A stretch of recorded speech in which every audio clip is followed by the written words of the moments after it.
Today I'm going to do a brake pad on the F150. This is in the rear, and the front should be the same. How to do it? Um, very simple. Okay, it doesn't matter what year. I will say any of the F150 that have rotor in the back or in the front. The way you do it, it should be the same. Okay.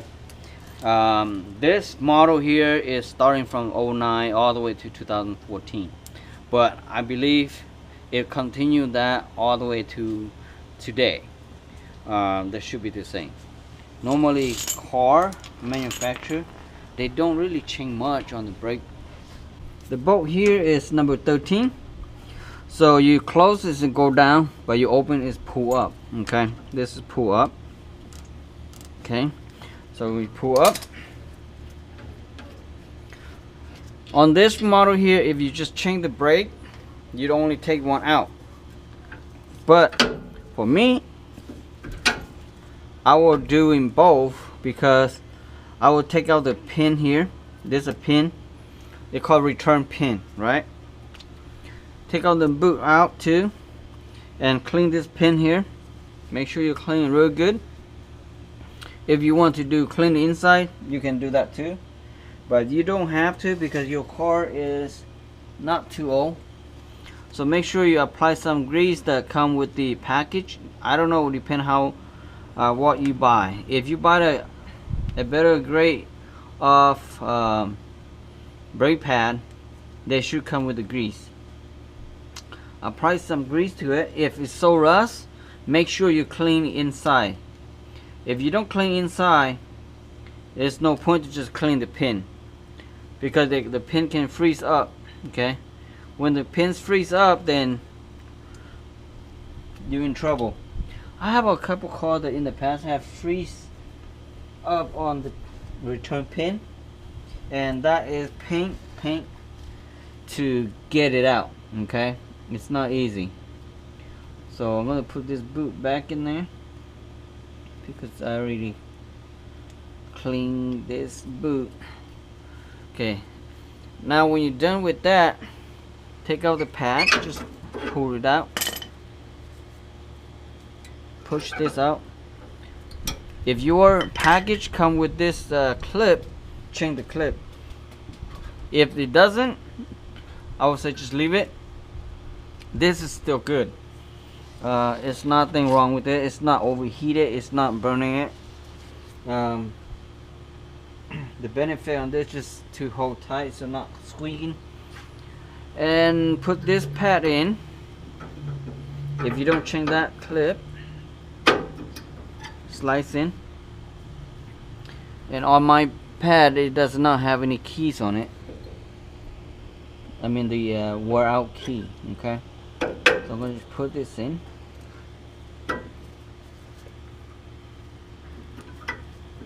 Slide in that. So to push the piston, you have to use this right here. If you don't, you can slice in and push with the screwdriver, push this in, and that should be okay too with the brake pads on it. Okay, if you have this, you can use this right here.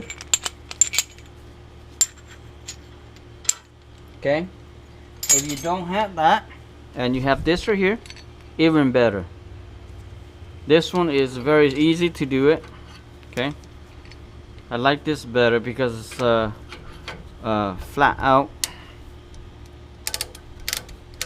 Okay, and this is very easy to push. Good lever.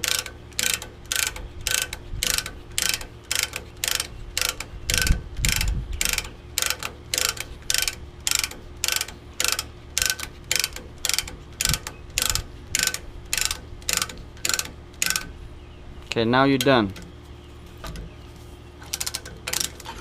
Take out down. Okay, when you push the piston all the way, just drop down.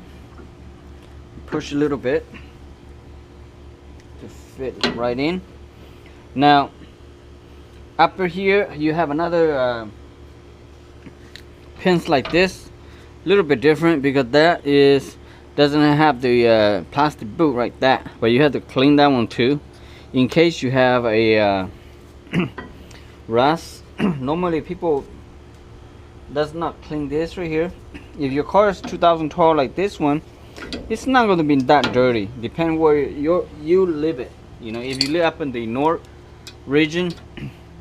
Okay, this right here on this one, it kind of like spinning, so I'm going to use my this one to lock it in so it won't turn. I'll slide this bolt here to hold it.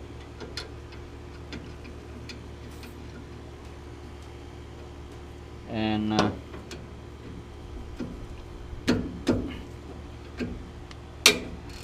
okay, if yours doesn't turn, then you don't have to, but if this nut keep turning, then you cannot open it, so you have to put something to hold it to not open. So sliding backward and take out the pin. See, this is a little bit dirty. This is much more dirty than the bottom one, and I will clean it.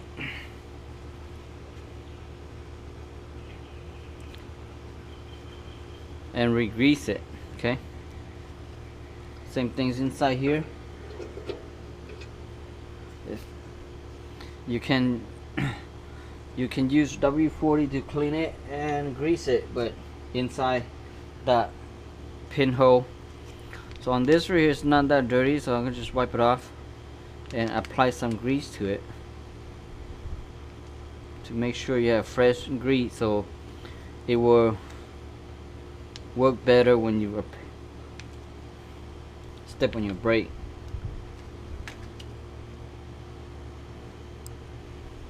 Okay, apply some grease like this. You can put some grease inside here if you wanted to, just a little bit. And don't forget to put the boots in.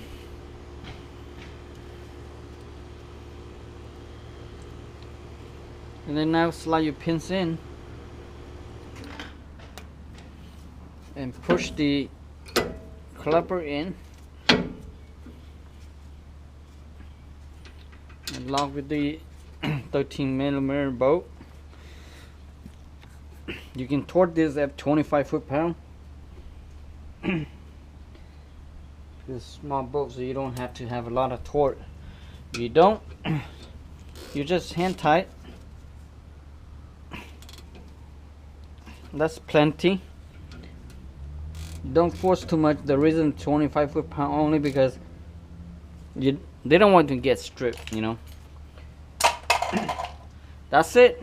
Put your tire back on and you're ready to go on the road right again. Alright, now very simple. You can do it yourself at home. You don't have to have many tools to it, you know. And thank you for watching. Subscribe. Bye bye now.